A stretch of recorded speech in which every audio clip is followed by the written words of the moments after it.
You didn't just stumble onto this video. You didn't click out of boredom or by chance. This moment right here, right now, is saturated with divine intention. Heaven has been orchestrating something far greater than your calendar could ever announce. You thought you were winding down the month of June, wrapping things up, maybe even recovering from delay or disappointment. But I came to tell you this: God is not counting down. He's counting up. You are not approaching the end of something. You're standing at the brink of a holy beginning. This isn't just the end of a month, it's the start of a move. You see, when God declares the end from the beginning, as he does in Isaiah 46 verse 10, he's not bound by time, he authors it. And while the world is busy scrolling through summer plans, God is unveiling blueprints for legacy. He has been setting the stage not just in your circumstances, but within you. The shaking, the restlessness, the feeling that something more is coming, it's not emotional turbulence, it's spiritual alignment. The trembling you feel in your spirit is heaven's notification bell ringing over your life. Get ready. I'm about to move. You were never forgotten. You were never overlooked. You were hidden, preserved for this window in time. Romans 13 verse 11 urges us to wake up, for now is the time, the hour of our deliverance. And I believe with everything in me that this final stretch of June isn't just dates on a page, it's destiny on a countdown. You're not waiting on a sign anymore. You are the sign. You are the signal to the spirit realm that God's next move is already in motion. C.S. Lewis once said, "There are no ordinary people, and you, beloved, are the proof. The weight you felt, the pressure. That's what heaven places on vessels it intends to use. You are being readied not for routine but for release. What's unfolding now has been sealed for such a time as this. You're not closing out a season. You're cracking open a scroll that was written before you ever breathed your first breath." You know, sometimes the greatest shifts in the kingdom don't begin with thunder. They begin with a whisper, a trembling yes, a quiet surrender in the secret place when nobody is watching. And right now, I feel this deep in my spirit. God's not scanning your resume. He's not scrolling through your achievements. He's not pacing the halls of heaven waiting on you to be perfect. He's leaning in with love in his eyes, waiting for your yes. That's the holy collision we've stepped into, where divine destiny meets human agreement. So often we wait until we feel completely prepared before we say yes to what God has already placed before us. We assume we need more time, more clarity, more perfection. But family, can I remind you of something? Heaven doesn't accelerate because of our polish. It moves because of our posture. In Isaiah 6 verse 8, the Lord didn't look for the most perfect prophet. He simply asked, "Whom shall I send?" And Isaiah didn't say, "Once I fix myself," or "Let me train a little more." No, he responded with an open heart. "Here I am, Lord. Send me." That is the kind of surrender God is looking for. That is the kind of willingness that moves heaven into action. You've heard the enemy say it before. You're not enough. You're not ready. You still have too much to fix. But let's call that out for what it is: a lie. That's not the voice of conviction. That's the voice of sabotage. Because the truth is, you've been in alignment the whole time. You've been positioned not by accident, but by divine arrangement. And when you say yes, it's not just about you. It's about the generations that will shift because you agreed with God. Your obedience is the key that unlocks more than just your breakthrough. It releases healing, revival, and restoration into your bloodline. Heaven doesn't need a voice that echoes culture. It needs a vessel that echoes the Father. That's you. When God sent Samuel to anoint David in 1 Samuel 16 verse 7, he reminded Samuel that man looks at the outward appearance, but God looks at the heart. And the heart that says yes is far more valuable than a crown that hasn't been earned. David wasn't in the palace, he was in the pasture. but it was the yes he carried that made him a king in God's eyes before the oil ever hit his head. And I feel this for someone watching. You've mistaken wilderness for disqualification. But the wilderness is God's classroom, not his courtroom. He's not punishing you, he's preparing you. It's where he qualifies those he's about to use. So don't resent your hidden season. That's where your yes is being refined so it can be trusted with greater weight. Maybe you've been waiting for the moment to feel completely certain. Maybe you've been praying for God to write it in the sky. But beloved, sometimes the confirmation is the call. Like Mary in Luke 1 verse 38. When the angel declared her destiny, she didn't demand details, she declared surrender. Be it unto me according to your word. That one yes opened the door to the greatest move of God in human history. And now the same Spirit is hovering over you, over your life, your dreams, your uncertainty, and he's waiting. Not for you to perform, not for you to impress, but for you to whisper from a surrendered heart, yes, Lord. What if the very thing that's been delayed is simply waiting on your yes, friend? I believe that in this moment, heaven is on its feet. Angels are leaning over the edge of glory. All of creation is holding its breath, not because you have everything figured out, but because your soul is leaning toward obedience. You don't need a perfect plan. You just need a surrendered heart. The doors will open. The resources will come. The clarity will follow. But first, the yes. The stage is set. The heavens are listening. And all that's left is the sound of your surrender. Let it rise.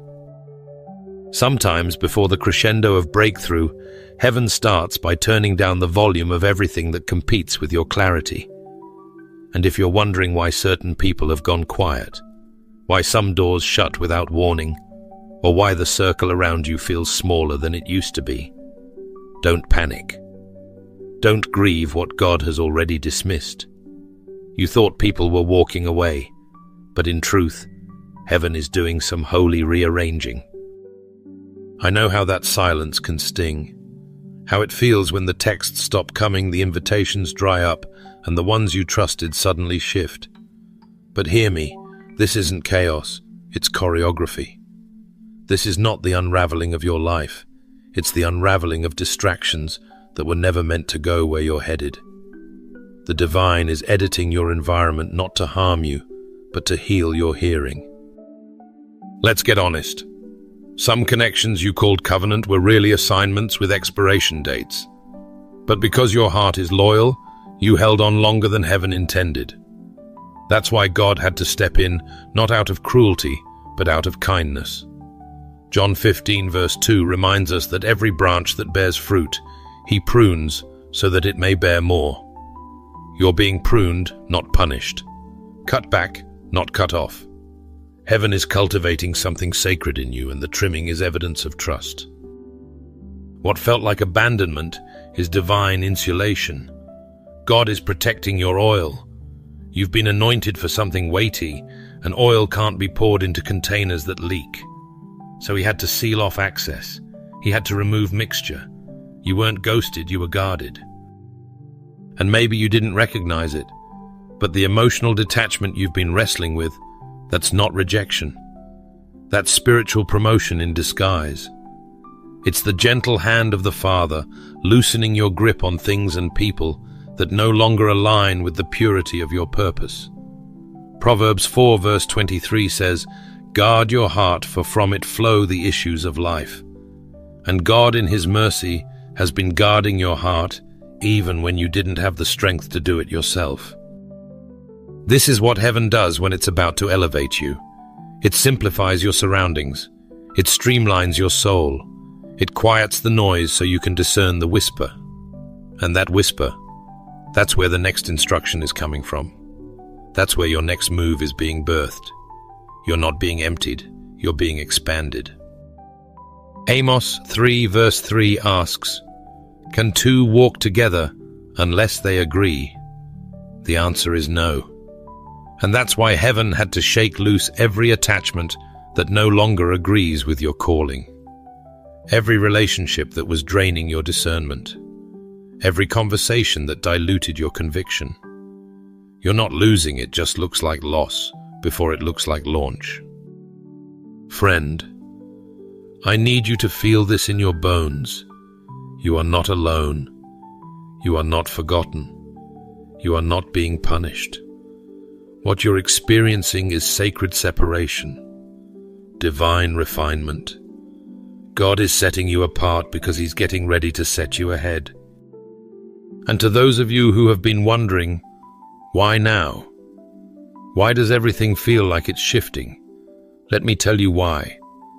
Because now you're ready. Now your spirit is tender enough to carry this word.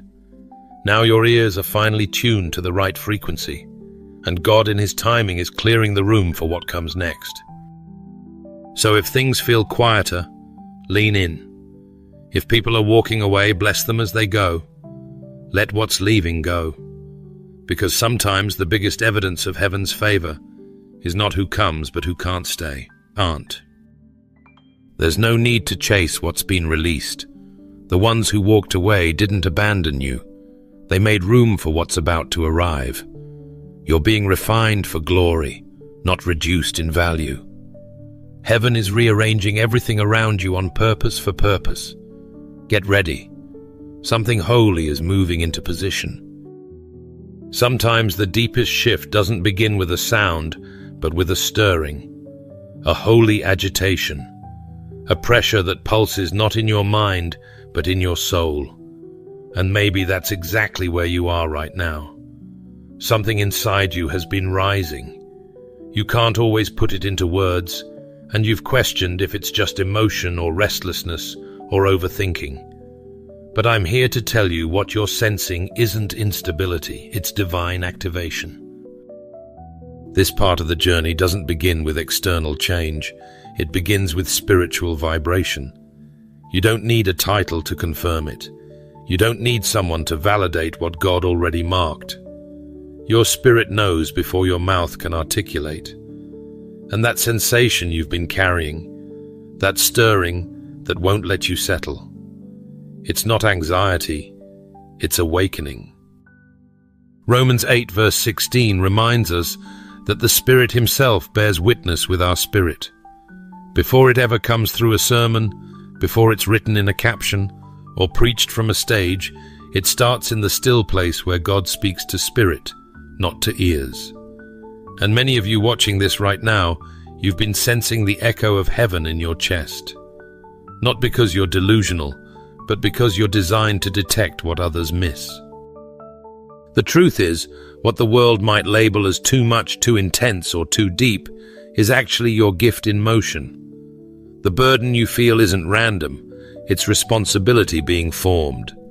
The pressure you carry isn't panic, it's prophecy forming weight in your bones. You're not falling apart, you're unfolding. For some of you, that inner tension has increased lately. The conversations that used to satisfy you now feel shallow. The distractions you used to enjoy now feel empty. That's not regression. That's divine recalibration. God is calling you higher, and your spirit is answering before your brain catches up. 1 Corinthians 2 verse 14 says that the things of God are spiritually discerned. That's why you can't explain it to everyone. They weren't wired to hear it, but you were. You've been trying to tame what was never meant to be domesticated. You've been talking yourself out of the weight you feel, calling it just a phase, or maybe I'm overthinking. But I want you to know today, your sensitivity is not a weakness. It's a radar. Your discernment is not paranoia. It's prophetic perception. You've been made to feel what others ignore, to notice what others normalize, to wake up when others hit snooze. Even your dreams have shifted. There's more urgency, more clarity, and maybe you've been waking up at odd hours feeling something press into your heart. That's not insomnia, it's intercession. That's not coincidence, it's coordination from heaven. In Habakkuk 2 verse 1-2, the prophet says, "I will stand on my watch to see what he will say to me." Notice that he didn't just hear the word of God, He saw it. Because when God stirs the spirit, He doesn't just give you sentences, He gives you vision. He paints it across the canvas of your soul before it ever plays out in the visible. And right now, God is stirring someone's spirit so deeply that you can feel the shift before it's even spoken. You feel the weight of something coming, and it's not fear, it's fire. It's the holy combustion that happens when your internal agreement meets divine assignment. You don't need the applause of people to prove this moment is sacred. You don't need a green light from the world to walk through the door God is opening inside of you. Some things won't make sense until after you obey. Some breakthroughs only happen when you stop explaining yourself and start embracing what heaven has already whispered. So, if you've been quietly carrying something you don't know how to say, if your soul has been louder than your mouth, know this: you are not breaking down. You are breaking open. What others misunderstood as emotional instability was actually spiritual pregnancy. And yes, the contractions are uncomfortable. The pressure is intense. But you're not crazy. You're waking up. And what God is birthing through you will be too glorious for small talk and too holy for shallow company. This is your moment to stop apologizing for your discernment, to stop shrinking your awareness, to stop stuffing down your prophetic sensitivity just to fit in with environments that were never calibrated for your calling. Let the Spirit speak, even if the mouth can't keep up. Let the trembling be holy. Let the tears be worship. Let the stirring become strategy. Because the God who planted this urgency in your spirit is faithful to bring it to completion. And He's not asking you to explain it. He's just asking you to carry it. What you're carrying now isn't random. It's rooted in eternity. Before your name was ever spoken in this world, it was whispered in heaven. Before you took your first breath, intercessors had already been crying out for someone like you. You're not a spontaneous idea. In God's mind, you're the unfolding of a divine legacy. You are the answer to prayers that were planted generations ago, maybe by a grandmother who knelt by her bedside in 1950, begging God to raise up a remnant, a voice, a vessel who would carry truth with boldness and purity. That voice is you. This moment, this month even, this very message is not a coincidence. It is a divine continuation. You were born into a timeline that has been carefully carved by eternity. And I need you to hear this. You are not the beginning. You are the bridge. You are the living intersection between what was longed for then and what is possible now. Hebrews 11 verse 39 to 40 tells us that the heroes of faith did not receive the fullness of what was promised because God had something better planned with us in mind. They sowed so we could step in. They prayed so we could move. And I wonder, have you felt that weight on your life lately? That sense that what you're doing isn't just about you, that your steps feel heavier, your decisions feel deeper, and your heart carries a sense of urgency that can't be explained by your age or environment. That's not anxiety, that's inheritance. That's not confusion, that's confirmation. Because you're walking into rooms they only dreamed about. You're stepping into platforms they prayed would be preserved. Their God-sent someone has collided with your yes, Lord. This is why the battle against your identity has been so fierce. This is why the warfare in your life has been so relentless. Because if the enemy can distort your view of yourself, he can delay the legacy God placed in you. But not anymore. Not now. Because this June isn't just a date, it's a divine doorway. It's the manifestation of scrolls opened in heaven and prayers cried out in barns, basements, and revival tents across time. Psalm 102 verse 18 declares that this will be written for a generation not yet created, that a people not yet born may praise the Lord. That's us. That's you. You weren't just born, you were scheduled. You weren't just called, you were commissioned. And the fire you carry didn't start with you. It was passed down, refined through time, kept alive by whispers and tears and sacrifices. you'll never fully know this side of eternity. That's what makes this moment so holy. That's what makes your obedience so weighty.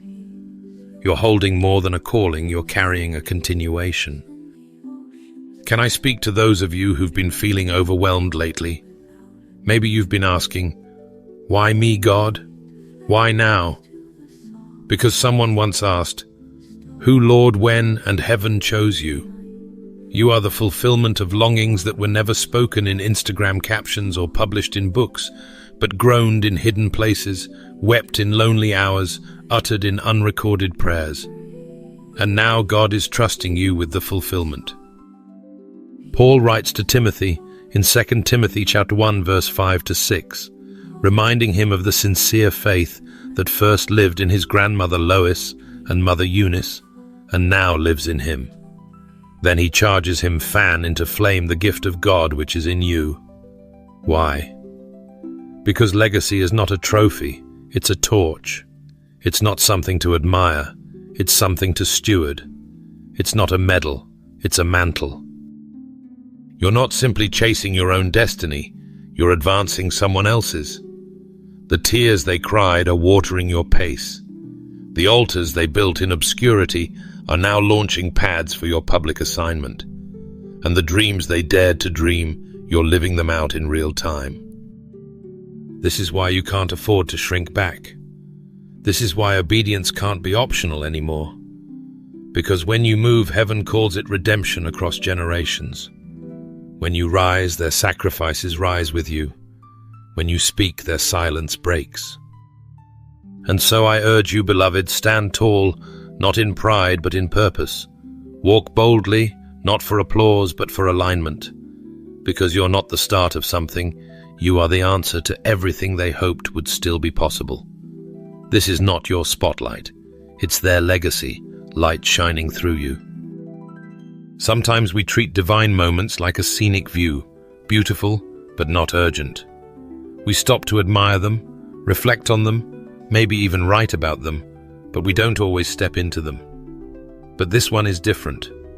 This is not a postcard from heaven, it's a door flung wide open. And it wasn't designed for you to walk by, it was designed for you to walk through. The Spirit of the Lord isn't whispering later, He's declaring now. I sense it deeply for someone listening. You've been waiting on a voice, but God has already given you a vision. You've been asking for more confirmation, but what you really need is more courage. Revelation 3 verse 8 says, "See, I have placed before you an open door that no one can shut." That's not future tense, that's now. And yet we often hesitate, stalling at the edge of obedience, waiting for the timing to feel more convenient or our hearts to feel more ready. But heaven's rhythm doesn't operate on our feelings. It operates on faith. Let me speak plainly. God's doors don't stay open forever. Divine windows close when we delay. Luke 19 verse 42 to 44 tells of Jesus weeping over Jerusalem because they missed their moment of visitation. If you had only known on this day what would bring you peace. The opportunity was right in front of them, but they didn't recognize it. They weren't evil. They weren't unwilling. They were just slow. And that slowness cost them their blessing. Maybe you've been there on the edge of a new thing, sensing the nudge of the Holy Spirit, but second-guessing your next step. Maybe it's been weeks, months, even years. Friend, I came with urgency in my voice. The wait is over. This isn't just the changing of a season, it's the striking of a divine clock. Ecclesiastes 3 verse 1 reminds us that to everything there is a season, a time for every purpose under heaven. That time isn't vague, it's prophetic. And I believe with everything in me the time is now. We have to break the lie that hesitation is wisdom. Sometimes hesitation is just fear in disguise. Sometimes we dress up disobedience in the robes of overthinking. But the Spirit doesn't always call us to understand, He calls us to move. Some of the greatest shifts in biblical history happened in moments of swift obedience. Think of Abraham. He didn't wait until he had a map. He moved when God said, "Go." Think of Peter stepping out onto water. There was no bridge, no guarantee, only a voice and a moment. The problem isn't that you're not called, it's that you've been waiting for clarity instead of moving with conviction. But can I tell you something? Clarity often follows movement, not the other way around. You won't see the full picture until you take the first step. That's what real faith looks like. And this step, this act of obedience, is not just about your breakthrough. It's about divine alignment for the generations that follow you. I want you to pause and ask yourself, what if this is the moment that shifts everything? What if this yes becomes the hinge that opens the next chapter of your destiny? What if the window that's open right now won't be open in 3 weeks or 3 months or 3 years? Because here's the truth. Late obedience is still disobedience. That's hard to hear, but it's freeing once you grasp it. God doesn't wait forever for our agreement. He loves us endlessly, but He moves according to divine timing. If you've been feeling the fire in your bones, the tug in your spirit, the holy unrest that keeps pressing you forward, don't ignore it. That's not emotional hype. That's heaven calling your name. That's your Kairos moment where divine timing collides with human obedience. And your only job is to say, "Yes, Lord, I will move." You don't need another prophecy. You don't need another confirmation. You don't need another sermon to convince you. You need movement, because the door won't open later. It's opening now. Before we step into the promise, we often sit in the silence. That quiet place where no one is clapping, no one is calling, and it feels like the world has passed us by isn't the void. It's the vault. It's where God hides what He's preparing to unveil. And if you've ever felt tucked away, uncelebrated or invisible, I came to tell you that was not punishment. That was preservation. You were not overlooked. You were overprotected. Heaven always conceals what it intends to crown. David knew that life well. In 1 Samuel 16 verse 13, the prophet Samuel anointed him in the privacy of his father's house right in front of his brothers, who barely believed he belonged. He wasn't paraded before Israel or ushered immediately into the palace. No, he went back to the fields, anointed but unseen, called but still carrying sheep. And I believe that's where many of you have been anointed in private, yet still in the field, still wondering when the oil on your life would make sense in your surroundings. Let me encourage you, just because you're not recognized publicly doesn't mean you haven't been chosen divinely. What God seals in the secret place, no platform or spotlight can replicate. Matthew 6 verse 6 reminds us that what is done in secret, the Father will reward openly. There is a sacredness to privacy, and the ones God calls to high places are often those He hides the longest. I know some of you have grown weary in that hiddenness. You've watched others be elevated, celebrated, promoted, and all the while your name was quiet, your oil unmentioned. But heaven has not been sleeping. Heaven has been scripting. You've been prepared away from the noise because what you carry can't be cheapened by popularity. Your time in obscurity wasn't wasted, it was weight building. The weight of purity, the weight of humility, the weight of spiritual authority. And now hear me. Heaven is shifting you into visibility, not because you chased it, not because you built a brand, not because you forced a moment, but because God exalts at the appointed time.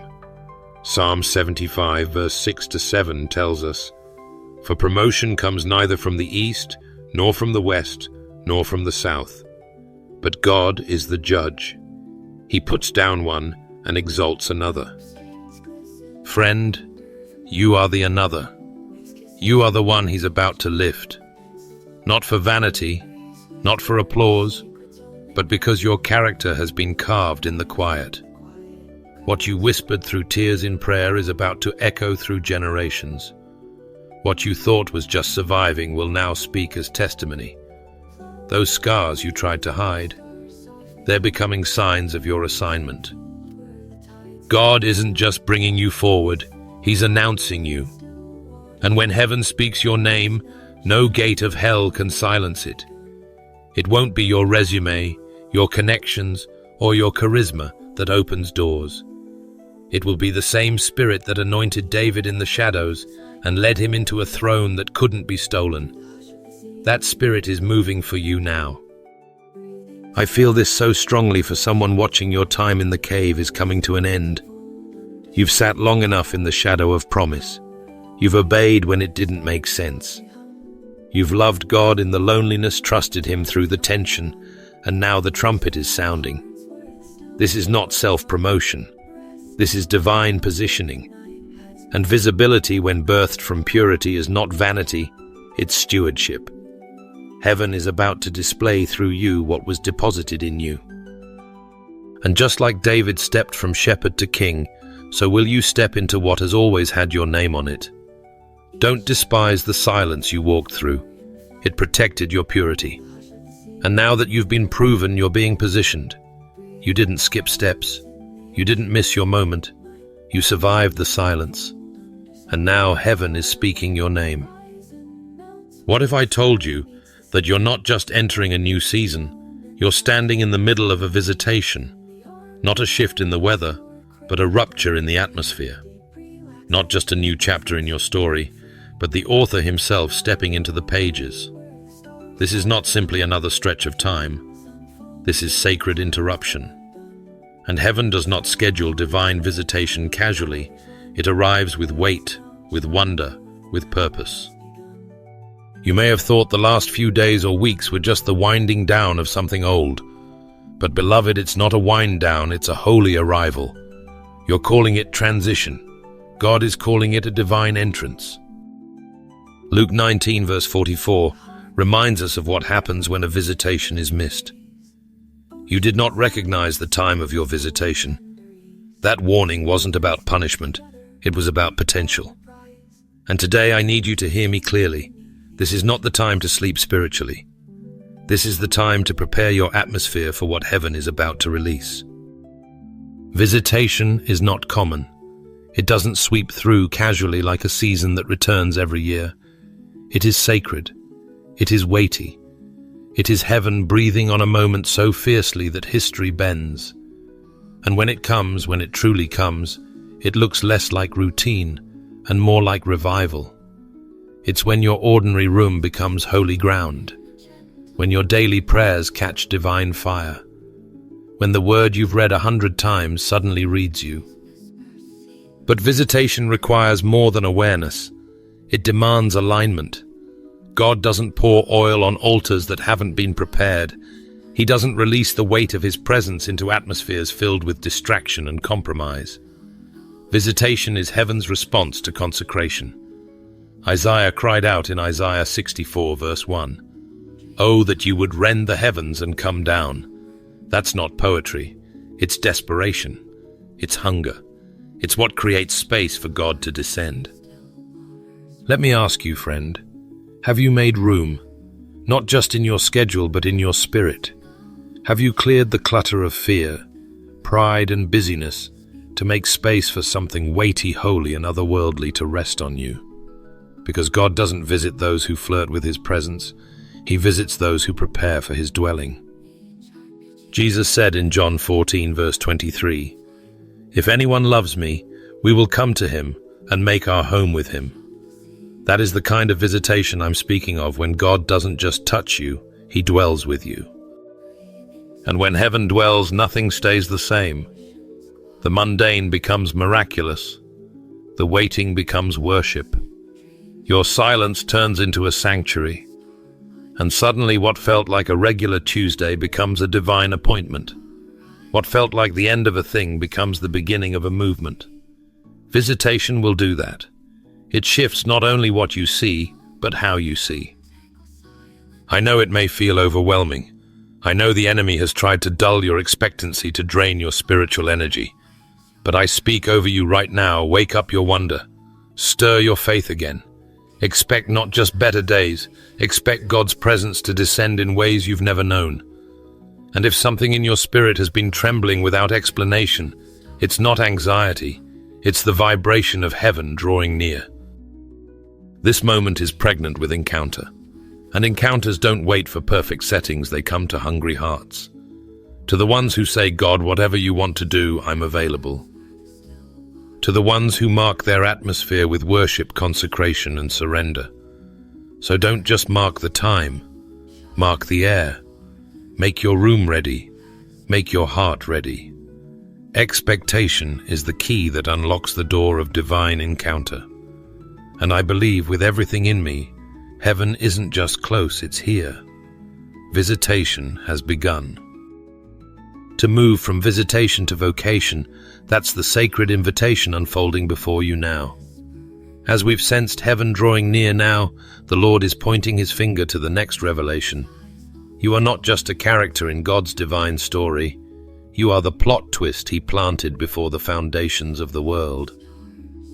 This is not the time to shrink back in false humility or wait for someone else to rise. This is the time to realize that the author himself has placed your name at the hinge of history, and it's your obedience that will swing the story in a new direction. I know what the enemy wants you to believe, that you're a side note, a survivor barely making it through. But beloved, God doesn't anoint extras, he anoints answers. And you are the answer to a cry that was released generations before you were born. You were written into the page where the tide turns. Heaven placed your soul in this exact era, on this exact soil, within this exact family line, because there is something only your voice, your life, your obedience can shift. Acts 17 verse 26 declares that God appointed the exact times and places for us to live not as random assignments, but as divine strategies. You may be asking, why now? Why me? And I say back to you with the fire of God in my spirit, because now is your appointed hour. Because you were not born at the wrong time. You were born to interrupt the patterns, break the cycles, and carry the weight of glory into a space that's been waiting for your arrival. When Queen Esther hesitated at the brink of her purpose, her cousin Mordecai didn't flatter her.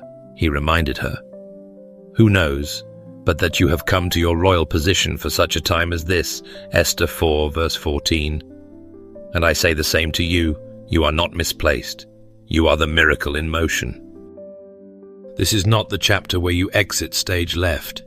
This is the scene where you step forward, not with perfect confidence, but with holy surrender. Because even if your knees are trembling, heaven only asks for your yes. Your surrender is not just about you, it carries generational repercussions.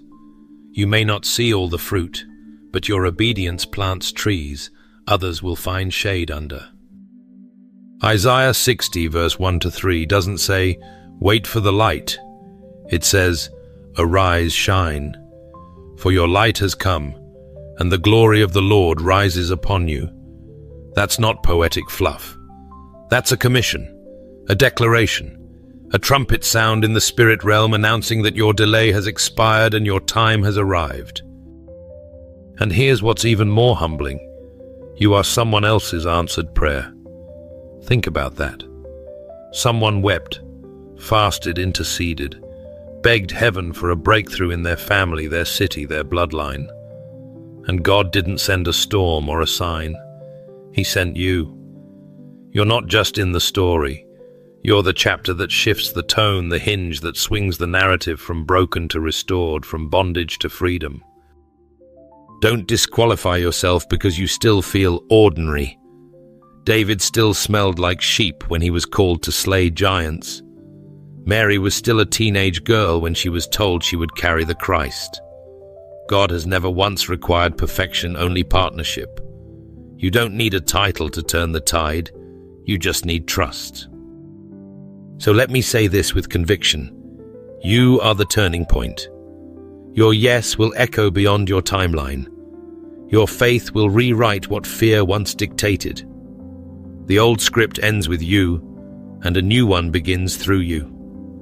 Heaven doesn't send permission slips to those who were already willing. It sends assignments to those who were made for this. And you, beloved, you were made for this. Sometimes what feels like the end of our faith is actually the beginning of God's finest work. Just when you've accepted silence as the final answer, the breath of heaven begins to stir again. You stopped praying about it. You stopped hoping for it.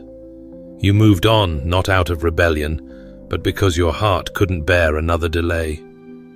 And yet God never logged your silence as surrender. He counted your tears. He remembered every whispered prayer. He held on to the dream even when you couldn't.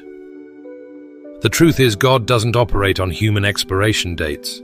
He is not confined by our clocks or discouraged by our doubts.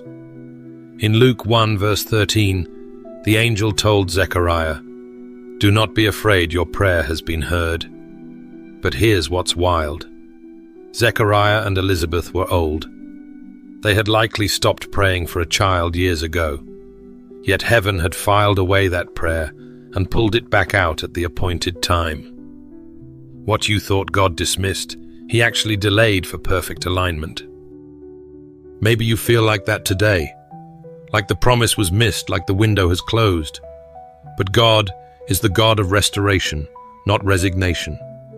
In Joel 2 verse 25, He boldly declares, "I will restore to you the years the locust has eaten." He's not just restoring what was lost, He's restoring time. That's the kind of Father we serve. A Redeemer who doesn't just answer prayers, He revives the ones we buried. And here's what you need to know in your spirit right now. Heaven hasn't forgotten you. You may have let go of the prayer, but heaven preserved it. Some things aren't denied. They're simply stored until your soul is ready. God is too kind to give you a blessing that your foundation can't hold. So He hides it. He wraps it in delay. He lets your roots grow deeper while the seed sleeps in sacred soil. And when it finally breaks ground, it won't look fragile, it'll look inevitable. If you've ever planted something and walked away thinking it died only to come back and find it growing, then you've seen a shadow of how God works. Psalm 126 verse 5 to 6 says, "Those who sow in tears will reap with shouts of joy." It's not poetic, it's prophetic. Your tears were not wasted. They were watering something invisible. And in this season, you're about to reap joy where you only remember pain. Friend, this isn't just about a feeling. This is about a Holy Spirit collision with everything you thought was behind you. I dare you to look again. That ministry you gave up on. That relationship you stopped believing for. That healing you thought wouldn't come. God is moving behind the curtain. He's rearranging the pieces. You thought the silence was rejection, but it was refinement. You thought the door was closed for good, but it was only bolted while heaven remodeled the room. I feel led to speak directly to someone who's been telling themselves, "It's too late." Let me lovingly interrupt that lie. It's not too late, it's on time. In fact, the lateness of it is the very evidence that God is about to make it supernatural. If it had happened when you wanted, you'd have called it hard work. But because it's happening now when you're empty, exhausted, and out of strategy, you'll have no choice but to say this was the Lord's doing. Some of you are about to have Luke 1 verse 13 moments where you're shocked that God remembered something you stopped praying for. And I want to encourage you, don't back away when the answer comes knocking. Some doors open gently and others burst wide like a prodigal running into grace. Either way, the miracle is moving toward you. So don't let the dust on the dream fool you. What you buried in disappointment, God preserved in destiny. That seed isn't lost, it was just hidden. And now heaven is breathing life into what looked lifeless. Restoration doesn't begin when you figure everything out. Restoration begins the moment you surrender your timeline and say, "Lord, I'm still here. And if you're still willing, I still believe." Beloved, the stirring in your spirit is proof that you've arrived at a moment not created by men, but prepared by God. This is not hype. This is not emotionalism. This is not spiritual adrenaline. This is the moment your spirit has been groaning toward in silence. Romans 8 verse 18 to 19 tells us that creation itself has been waiting with eager expectation for the sons and daughters of God to be revealed. And beloved, this is that moment. You've been feeling it in your bones. You've sensed the rumble behind the stillness, that holy unrest in your belly. It's not something to brush off. It's the voice of heaven calling your name. God isn't asking you to perform. He's not looking for polish. He's looking for posture. All of history has been moving in rhythm with your yes. When the prophets of old cried out for justice, when the saints whispered prayers through war and weeping, God was preparing a generation that would carry what they longed to see. You are not a spectator in this hour. You are a participant in prophecy.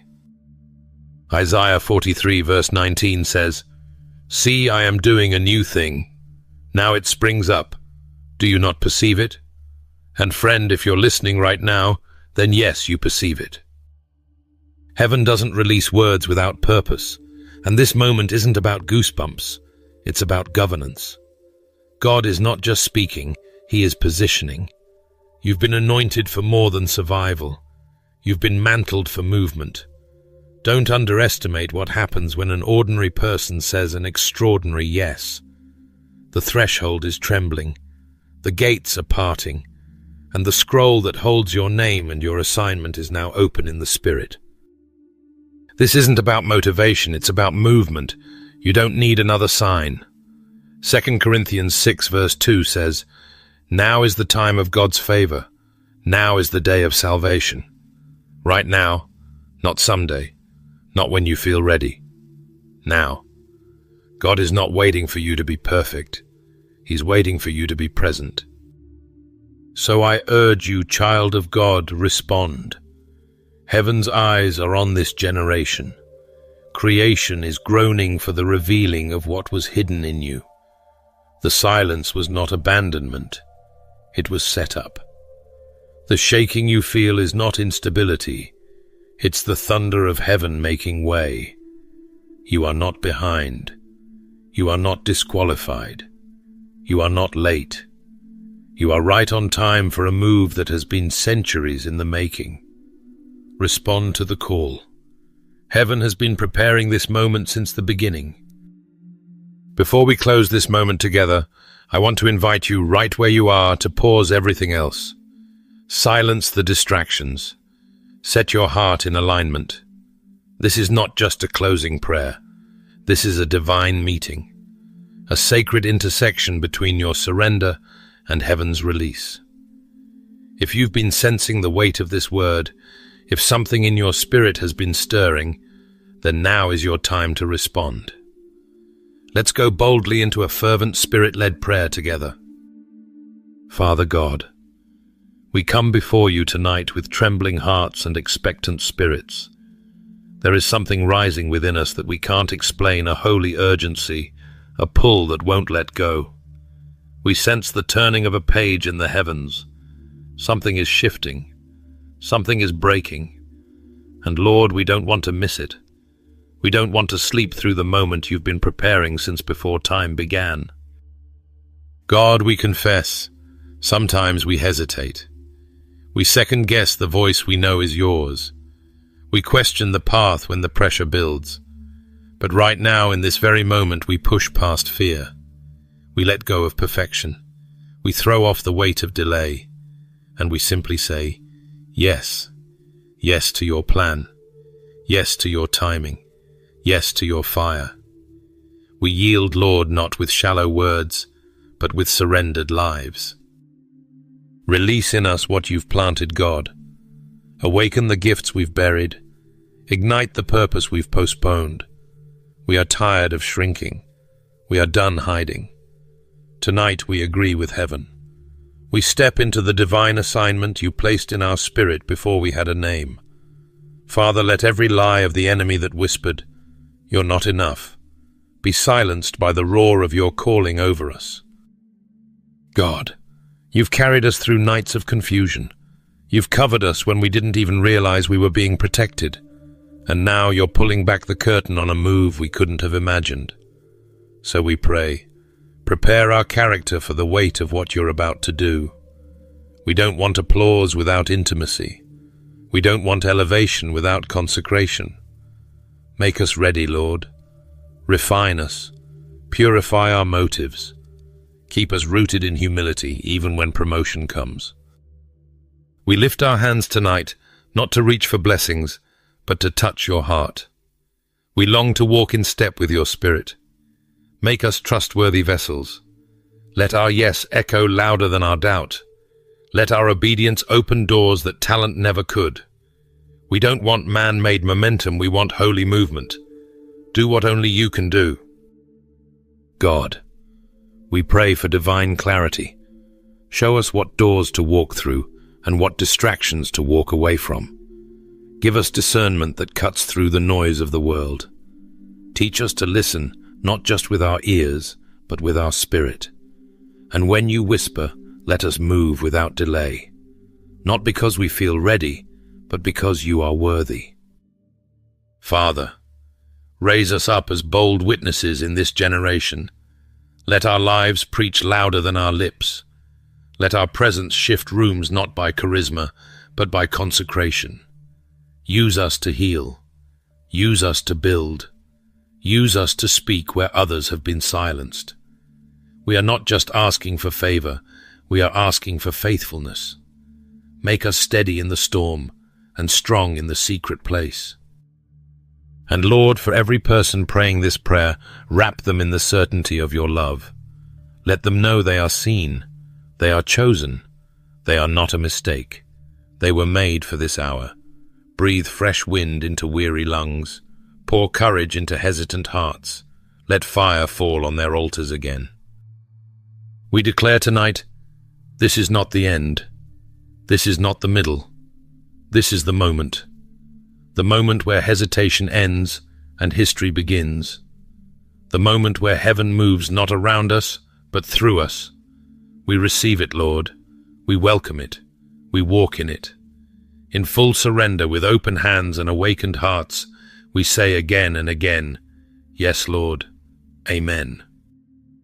If this message has stirred something deep within you, if it's confirmed what your spirit has been sensing or awakened, a bold yes in your heart, I warmly invite you to like this video, subscribe to the channel, and share it with someone who needs this divine reminder right now. Thank you for being part of this faith-filled community. May God continue to lead you with power, cover you with grace, and position you for everything He's prepared.